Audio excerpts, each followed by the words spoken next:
Assalamualaikum warahmatullahi wabarakatuh. Kami dari kelompok 7 program studi Psikologi Universitas Al-Azhar Indonesia. Saya Hasasil Salsabila. Saya Kansa Diana dari kelompok 7. Nama saya Lugan Gilang Ramadan dan saya dari anggota kelompok 7. Nama saya Rizka Suryani dari kelompok 7. Kenalkan, nama saya Satara Ramadina Putri. Kami akan mempresentasikan psikologi Strukturalisme. beserta tokoh-tokohnya. Selamat menyaksikan. Psikologi strukturalisme. Strukturalisme adalah sekolah psikologi pertama dan berfokus pada pemecahan proses mental menjadi komponen yang paling dasar. Peneliti mencoba memahami elemen dasar kesadaran menggunakan metode yang dikenal sebagai introspeksi.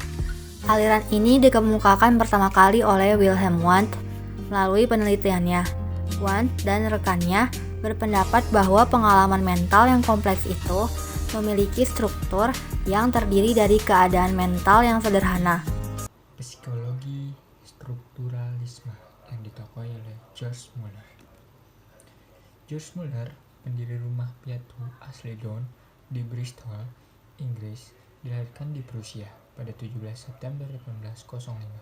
Pada masa mudanya, ia hidup dengan tidak mengenal Tuhan dan baru setelah berusia 21 tahun, ia bertobat dalam suatu persekutuan doa yang diadakan di rumah seorang saudagar yang beriman. Tidak lama kemudian, ia pergi ke Inggris tanpa membawa surat-surat ataupun uang. George Muller adalah pendeta yang mendirikan panti asuhan asli Down di Bristol dan merawat 10.000 anak yatim piatu dengan mengandalkan pemeliharaan Tuhan. Ia dikenal dengan sebutan Bapak Anak Yatim Piatu. Karena karya pelayanannya ini, misi pelayanannya bersama istri dimulai dengan rumah mereka sendiri yang dipakai untuk menampung kehidupan 30 anak perempuan. Tidak lama kemudian, ia membangun 3 rumah untuk menampung 130 anak pada tahun 1845. George Muller memimpikan untuk membangun suatu gedung terpisah yang dapat menampung 300 anak. Pada tahun 1849, mimpinya itu menjadi kenyataan. Di Ashley Down, kota Bristol, gedung itu dibangun. Pada tahun 1870, ia sudah memiliki 5 gedung yang totalnya menampung lebih dari 2.000 anak. Bagi George Muller, iman dan melayani Tuhan tidak bisa dipisahkan dari kehidupannya. Ia menulis di buku hariannya pada tanggal 28 Juli 1874. Sudah berbulan-bulan saya merasa bahwa Tuhan membawa kami pada keadaan yang kami alami di Agustus 1838 sampai April 1849. Tiap hari, tidak putus-putusnya kami berharap, bersandar, dan berdoa bagi keperluan kami, khususnya jam makan, baik makan pagi, siang, atau malam. Kami mengalami kesukaran karena panti asuhan kini 20 kali lebih besar dan butuh pengeluaran yang besar. Saya terhibur karena kami tahu bahwa Tuhan lebih dulu tahu segalanya. Jika itu untuk kemuliaan namanya dan kebahagiaan jemaat serta dunia yang belum bertobat, saya rela demi anugerahnya terlaksana hingga akhir hidup saya. Pengeluaran sehari-hari kami besar, tetapi Tuhan yang Maha Kaya memberi dengan berkelimpahan. Kepastian ini memberikan damai di hati saya. Melalui tantangan iman, saya menghadapi kesukaran keuangan, asalkan Tuhan dipermuliakan dan berguna bagi jemaat. Potongan demi potongan kisah hidup George Muller yang diceritakan banyak orang menunjukkan betapa ia total menyerahkan hidupnya untuk melayani Tuhan dan orang-orang yang belum mengenal Yesus. Iman dan hatinya untuk melayani Tuhan sangat luar biasa. Tuhan menghargai iman dan ketulusan hati George Muller yang polos tetapi kokoh ini, sehingga apa yang diminta dalam doa, Tuhan jawab. Bagaimana dengan kita sendiri? Seberapa besar iman kita ketika ada kabut tantangan di dalam hidup kita? Seberapa firman Tuhan telah kita izinkan memelihara dan membangun iman kita? Assalamualaikum warahmatullahi wabarakatuh. Nama saya Rizka Suryani dari kelompok 7 akan mempresentasikan salah satu tokoh psikologi strukturalisme, yaitu Wilhelm Wundt. Wilhelm Maximilian Wundt adalah seorang dokter, psikolog, fisiolog, dan profesor. Wundt dikenal sebagai penemu psikologi modern dan bapak psikologi eksperimental. Wundt lahir pada tanggal 16 Agustus 1832 di distrik Neckarau yang terletak di pinggir kota Mannheim, Jerman. Dia adalah anak keempat dari pendeta Protestan Damaria Frederick ni Arnold. Wundt dibesarkan sebagai anak tunggal karena kedua kakak laki-lakinya meninggal sebelum ia terlahir, dan satu lagi diasuh oleh bibinya di Heidelberg. Wundt menghabiskan sebagian masa kecilnya di kota Hildesheim dan Ruska. Riwayat pendidikan Wilhelm Wundt. Wilhelm Wundt belajar di Universitas Heidelberg dengan niat awal menjadi fisiolog. Namun, ia beralih ke kedokteran karena kepraktisan untuk memperoleh biaya hidupnya sendiri. Pada tahun 1856, ia berangkat ke Berlin untuk belajar di Institut Fisiologi Johannes Müller.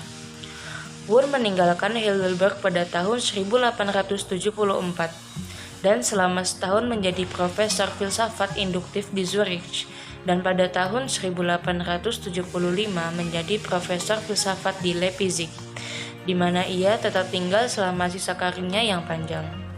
Ia juga menjadi ahli dalam bidang kedokteran, ahli hukum, ahli faal, filsuf, dan sosiolog. Pikiran Wilhelm Wundt. Wundt percaya bahwa psikologi adalah ilmu tentang pengalaman sadar dan bahwa seorang psikolog semestinya terlatih untuk menggambarkan pikiran, perasaan, dan emosi manusia secara akurat karena pandangan dan pemikirannya. Psikologi strukturalisme menurut Wundt memiliki 3 tujuan, yaitu menggambarkan komponen-komponen kesadaran sebagai elemen-elemen dasar, menggambarkan kombinasi kesadaran sebagai elemen-elemen tersebut, menjelaskan hubungan elemen-elemen kesadaran dengan sistem saraf. Di proses mental menurut Wilhelm Wundt, jiwa itu seperti air, aktif terus berubah, tidak dapat direkam dan dianalisis seperti ilmu alam. Pandangan ini menyebabkan teori aktualitas bahwa jiwa adalah aktual fenomena langsung dan bukan fenomena buatan alam. 3 hukum mental dari Wundt. Hukum resultan psikis atau the law of physical resultants. Yang kedua, hukum hubungan psikis atau the law of physical relations. Yang ketiga, hukum kontras psikis atau the law of physical contrast. Sekian presentasi dari saya, kurang lebihnya mohon maaf. Wassalamualaikum warahmatullahi wabarakatuh. Assalamualaikum warahmatullahi wabarakatuh. Saya Kansa Diana dari kelompok 7. Di video ini saya akan menjelaskan salah satu tokoh psikologi aliran strukturalisme, yaitu Franz Brentano. Franz Clemens Brentano, atau yang biasa dipanggil Franz Brentano, lahir pada tanggal 16 Januari tahun 1838 di Marienburg, Hesse-Nassau, Jerman, dan meninggal pada tanggal 17 Maret tahun 1917 di Zurich, Swiss. Siapa itu Franz Brentano? Franz Brentano adalah filsuf Jerman yang umumnya dianggap sebagai pendiri psikologi tindakan atau intensionalisme, yang menyangkut dirinya dengan tindakan pikiran daripada dengan isi pikiran. Dia adalah keponakan penyair Clemens Brentano. Biografi Franz Brentano. Brentano ditahbiskan menjadi imam Katolik Roma pada tahun 1864 dan diangkat sebagai privat dosen atau dosen tidak digaji dalam filsafat pada tahun 1866. Beliau juga menjadi profesor pada tahun 1872 di Universitas Würzburg. Brentano kemudian menulis salah satu karyanya yang paling terkenal dan berpengaruh, Psychologie vom empirischen Standpunkt, atau dalam bahasa Inggrisnya Psychology from an Empirical Standpoint, tahun 1874, di mana ia mencoba menghadirkan psikologi sistematis yang akan menjadi ilmu jiwa. Pemikiran Franz Brentano berkaitan dengan proses mental atau tindakan yang menghidupkan kembali dan memodernisasi teori intensionalitas tentang keberadaan yang disengaja, atau sebagaimana ia menyebutkan objektivitas imanen. Franz Brentano menolak pandangan Wundt yang menyatakan psikologi fokus mengkaji isi dari kesadaran atau pengalaman-pengalaman yang disadari. Psikologi tindakan. Franz Brentano mengatakan psikologi harusnya menekankan aktivitas mental daripada isi mental, atau yang biasa disebut psychology. Ia juga mengatakan psikologi itu terdiri dari 2 cabang, yaitu deskriptif, dan genetik. Yang pertama, akan fokus pada deskripsi fenomena mental pada orang pertama, mirip dengan psikologi fenomenologis.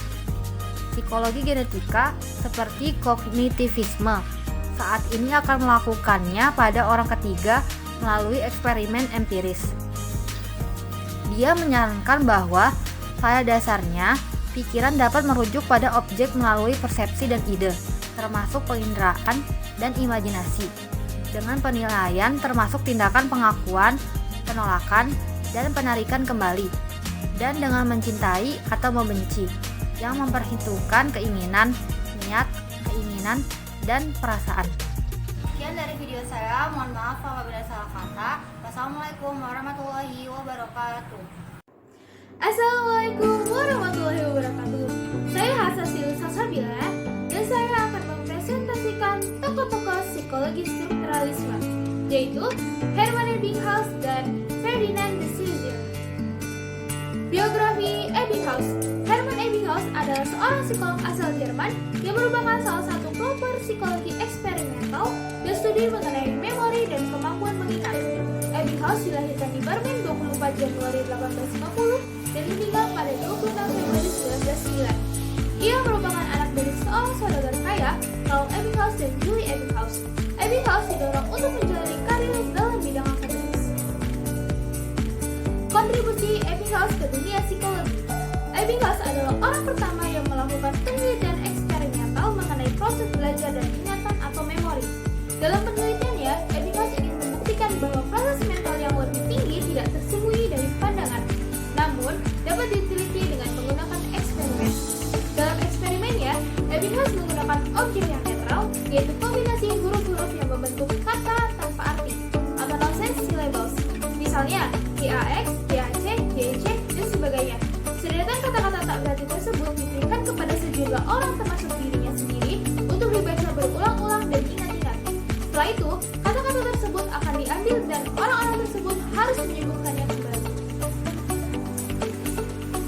Sebanyak mungkin kata-kata tersebut, banyaknya kata yang ada dalam daftar tersebut yang dapat disebutkan kembali merupakan skor untuk mengukur daya ingat seseorang. Dari eksperimen ini, Ebbinghaus membuat kurva ingatan yang dikenal dengan nama kurva retensi dari Ebbinghaus. Tampak dari kurva tersebut bahwa apa yang sudah dipelajari akan dilupakan. Mula-mula banyak sekali yang dilupakan, sehingga kurvanya menurun. Tetapi semakin lama kemerosotannya berkurang, sehingga pada suatu waktu tertentu tercapai jumlah kata-kata yang diingat terus untuk waktu yang lama. Hukum dari Ebbinghaus. Perbandingan antara hal-hal yang dipelajari dengan waktu yang digunakan untuk mempelajari hal-hal tersebut itu adalah sebanding. Sehingga makin banyak hal yang harus dipelajari, maka makin banyak pula waktu yang diperlukan untuk mempelajarinya. Dengan begitu, Ebbinghaus berpendirian bahwa proses mengingat dan proses lupa terjadi secara otomatis atau dengan sendirinya dengan mekanistik. Penelitian tentang ingatan, visi, dan pembelajaran. Memori bukan satu-satunya aspek yang diselidiki Ebbinghaus. Pada tahun 1890, dia mulai tertarik dan bekerja pada indera penglihatan, khususnya persepsi warna. Bersama dengan Connie, dia akan menemukan publikasi tersebut. Fokus pada sensor perception baik dari perspektif psikologis dan fisiologis. Dalam aspek ini juga menyoroti studi ilusi optik, menemukan bahwa persepsi ukuran suatu objek bervariasi sesuai dengan ukuran orang yang disukai. Ilusi Ebbinghaus. Hermann Ebbinghaus mengemukakan bahwa suatu ilusi pandangan mata terhadap besarnya suatu objek yang menimbulkan persepsi yang berbeda atau persepsi besaran relatif. Jika Anda perhatikan gambar di atas, maka ilusi optik akan bekerja mengakibatkan otak kita mengira bulatan sebelah kiri lebih kecil dari sebelah kanan. Padahal, kedua bulatan tersebut mempunyai ukuran yang sama. Maka dari itu, eksperimen Ebbinghaus telah menjadi suatu tradisi belajar verbal yang berlangsung bahkan hingga saat ini.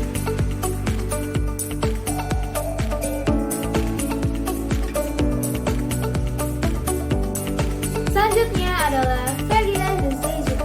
Ferdinand de Saussure lahir di Jenewa, Swiss pada tanggal 26 November dan meninggal pada 22 Februari 1913 pada umur 55 tahun.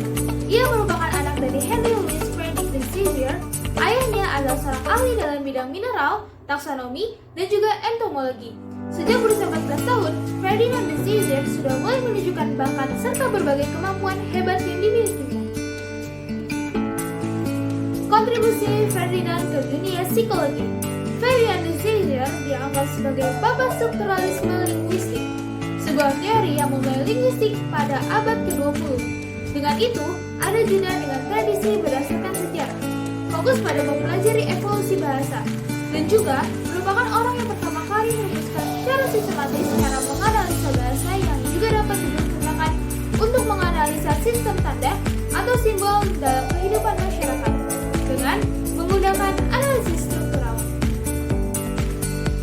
Secara ringkas, pandangan-pandangannya tersebut dapat dibentuk menjadi beberapa dikotomi. Dikotomi pertama yaitu tentang telaah, diakronis, dan sinkronis.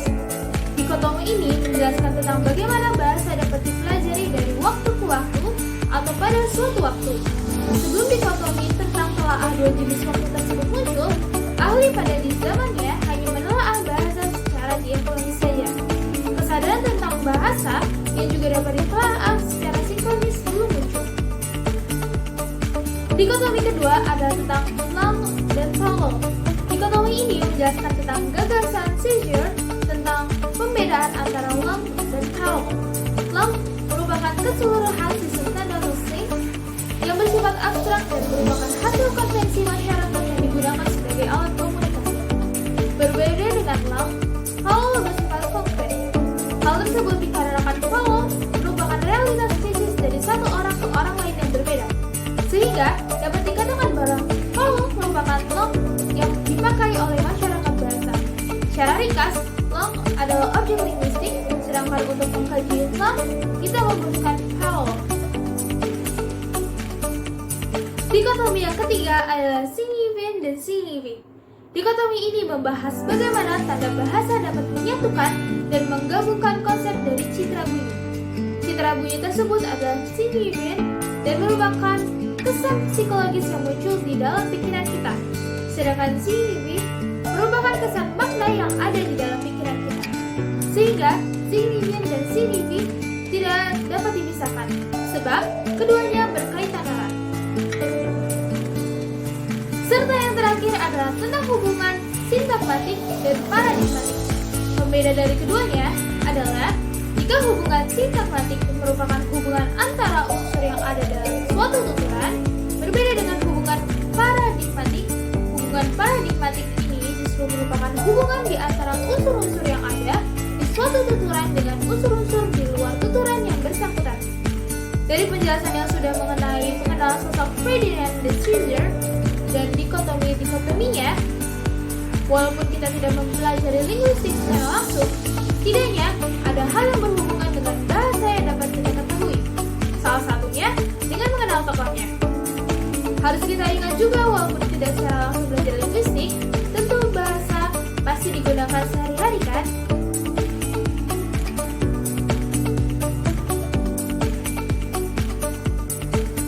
Sekian dari saya. Bila ada kesalahan kata dan kekurangan kata mohon dimaafkan. Wassalamualaikum warahmatullahi wabarakatuh. Assalamualaikum warahmatullahi wabarakatuh. Saya Kansa Diana dari kelompok 7. Di video ini saya akan menjelaskan salah satu tokoh psikologi strukturalisme, Oswald Colby. Oswald Colby lahir pada tanggal 3 Agustus tahun 1862 di Kandau, Courland, Kekaisaran Rusia, dan meninggal pada tanggal 30 Desember tahun 1915 di Munich, Jerman. Siapa itu Oswald Colby? Oswald Colby adalah psikolog dan filsuf Jerman yang dianggap sebagai kekuatan penuntun di balik studi eksperimental proses berpikir diidentifikasi dengan sekolah psikologi Würzburg. Biografi Oswald Colby. Minat akademis awal Colby terombang-ambing antara sejarah dan psikologi. Pada tahun 1887, dia memperoleh gelar doktor di bawah Wundt. Dengan disertasi yang pertama ia kerjakan di bawah Miller. Setelah menyelesaikan disertasi tentang perasaan untuk Wilhelm Wundt, pendiri psikologi eksperimental di Universitas Leipzig, Colby menghabiskan 8 tahun di laboratorium Leipzig. Selama sebagian besar waktu itu, Dia bertindak sebagai asisten Wan. Pada tahun 1888, Calpi menjadi privat dosen di universitas. Pada tahun 1894, Calpi diangkat sebagai profesor di Universitas Würzburg, dan di bawah inspirasi dan arahannya, lembaga tersebut menerbitkan sekitar 50 studi eksperimental sebelum keberangkatannya ke Universitas Bonn pada tahun 1909. Pemikiran Oswald Calpi. Oswald Calpi meletakkan dasar-dasar studi tentang proses berpikir. Ia mengemukakan suatu kertas kerja yang berjudul On the Modern Psychology of Thought, di mana ia mengemukakan bahwa proses berpikir yang tinggi tidak terkait pada penginderaan dan dapat pula diselidiki secara eksperimental. Keyakinan Calpi ini berbeda dengan pendapat Wan yang mengatakan bahwa setiap proses berpikir hanya dapat diselidiki melalui penginderaan atau melalui image dari penginderaan tersebut. Untuk sampai kepada pemikiran tadi, Calpi telah melakukan eksperimen-eksperimen dengan menggunakan metode introspeksi eksperimental yang sistematis, di mana orang percobaan dimintanya untuk menceritakan kembali penghayatannya selama melakukan tugas-tugas yang rumit. Dengan metodenya itu, Calpi berhasil membuktikan bahwa proses berpikir adalah bebas dari penginderaan, dan atas dasar ini timbullah konsep berpikir bebas dari penginderaan. Karena pikiran tidak terikat dengan penginderaan, maka orang seringkali tidak menyadari apa yang terjadi selama ia berpikir, dan orang itu tidak dapat menceritakan kembali tahap-tahap dalam proses berpikir yang terjadi dalam dirinya. Karena ternyata proses berpikir tidak selalu harus terikat dengan indera, maka berpikir bisa juga non-asosiatif dan tidak mekanistis. Tetapi, tiap proses berpikir menurut Calpi selalu mempunyai tujuan tertentu atau purposif. Sekian dari video saya, mohon maaf apabila salah kata. Wassalamualaikum warahmatullahi wabarakatuh. Assalamualaikum warahmatullahi wabarakatuh. Perkenalkan, nama saya Satara Ramadina Putri. Di sini saya akan menjelaskan tentang psikologi strukturalisme, yaitu Edward B. Tickneher. Edward Bradford Tickneher lahir pada 11 Januari 1867 dan meninggal pada 3 Agustus 1927. Ia merupakan seorang psikologi Inggris yang belajar di bawah Wilhelm Wundt selama beberapa tahun. Tickneher terkenal karena menciptakan versi psikologi yang menggambarkan struktur pikiran, yaitu strukturalisme. Ia menciptakan program doktoral terbesar di Amerika Serikat pada saat itu, setelah menjadi profesor di Cornell University dan mahasiswa pascasarjana pertamanya. Seorang psikologi di Amerika Serikat, lahir di Inggris setelah lulus dari Universitas Oxford, belajar dari W.M. Boone, asisten profesor tahun 1892 di Universitas Cornell di Amerika Serikat, dan profesor pada tahun 1895. Ia mencoba untuk menetapkan psikologi sebagai ilmu independen dari filsafat yang mengembangkan psikologi konstitutif sebagai psikologi eksperimental. Sebagai unit komposisi kesadaran yang didirikan oleh introspeksi berdasarkan psikologi introspektif, saya memberikan citra pikiran selain perasaan dan emosi. Artikel utamanya yaitu Experimental Psychology pada 1901 sampai 1905. Tickneher mengemukakan perbedaan antara lain aliran strukturalisme dengan aliran fungsionalisme sebagai berikut. Yang pertama, cara pendekatan. Strukturalisme yaitu struktur pengalaman kesadaran dianalisa untuk diketahui strukturnya. Sementara fungsionalisme mempelajari fungsi tingkah laku dalam hubungan dengan lingkungan. Yang kedua, pertanyaan dasar. Strukturalisme, pertanyaannya yaitu apakah jiwa itu, dan fungsionalisme yaitu untuk apakah dasar tingkah laku itu. Yang ketiga, yaitu titik berat. Pada strukturalisme itu membahas tentang isi kesadaran, dan pada fungsional membahas tentang aksi dan perbuatan. Yang keempat, perumusan tentang jiwa. Strukturalisme yaitu jiwa adalah jumlah dari pengalaman-pengalaman kesadaran, dan fungsional adalah jiwa adalah penjaga kelangsungan hidup seseorang yang memungkinkan orang itu menyesuaikan diri dengan lingkungannya. 3 kondisi atau kesadaran dasar dari kesadaran. Elemen dasar dari persepsi seperti suara, bau, citra, atau pengalaman lain ditimbulkan dari objek fisik lingkungan. Yang kedua, image. Elemen dari ide diperoleh melalui pengalaman yang tidak terjadi pada saat ini atau ingatan masa lalu. Yang ketiga, afeksi. Elemen emosi didapatkan melalui pengalaman seperti cinta, benci, dan sedih. Atribut-atribut elemen mental yang memungkinkan kita dapat membedakannya, yang pertama kualitas, yaitu dingin, merah, kotak, dan lain-lain. Yang kedua intensitas, yaitu kekuatan dari sensasi, lemah, cerah, dan lain-lain. Dan yang ketiga durasi, yaitu periode waktu dari sensasi. Dan yang terakhir kejelasan atau clearness, berkaitan dengan perhatian kita terhadap pengalaman yang disadari. Pengalaman yang menjadi fokus dari perhatian kita lebih jelas. Sensasi dan image mempunyai 4 atribut di atas, sedangkan emosi hanya mempunyai 3, yaitu kualitas, intensitas, dan durasi. Selanjutnya ada Karl Buchler. Karl Buchler adalah seorang psikolog, ahli kebahasaan dan psikolinguis asal Jerman.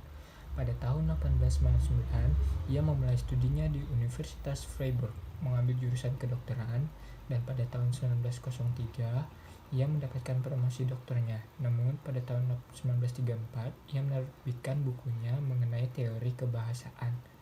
Bukunya tidak terlalu dijadikan acuan di masyarakat kala itu. Barulah pada tahun 1960-an, karya Buchler, Die Darstellungsfunktion der Sprache, atau fungsi representasi bahasa, menjadi salah satu buku rujukan untuk bidang bahasa. Dalam karyanya itu, Buchler menggabungkan teori kebahasaan dengan metode filsafat, linguistik, dan ilmu komunikasi. Dalam bidang kebahasaan, teori Buchler yang berasal dari tahun 1934 tersebut dianggap sebagai salah satu karya klasik. Oleh karenanya, ia disejajarkan dengan Ferdinand de Saussure, Roman Jakobson, dan Noam Chomsky sebagai ahli bahasa terpenting di abad ke-20. Tokoh psikologi strukturalisme selanjutnya adalah Claude Lévi-Strauss. Lévi-Strauss ia dilahirkan pada tanggal 28 November tahun 1905 di Brussels, Belgia. Ia adalah keturunan Yahudi. Ayahnya bernama Raymond Lévi-Strauss, seorang artis dan juga anggota keluarga intelektual Yahudi Prancis atau Intellectual French Jewish Family. Sedangkan ibunya bernama Emma Lévi. Minat utama Lévi-Strauss sebenarnya adalah ilmu hukum. Ia mempelajari hukum di Fakultas Hukum Paris pada tahun 1927. Di tahun yang sama, ia juga mempelajari filsafat di Universitas Sorbonne. Ia pernah sukses dalam bidang hukum ketika ia telah mendapatkan lisensi dalam bidang hukum. Penguasaan dalam bidang hukum mengenai aliran-aliran filsafat materialisme historis ini turut mendorong kesuksesannya dalam bidang antropologi. Latar belakang pemikiran strukturalisme Strauss. Lévi-Strauss mengagumi boas atau ketegasan ilmiah dan pengetahuan luas tentang semua bidang antropologi, seperti antropologi fisik, linguistik, etnografi, arkeologi, folklor, dan mitologi.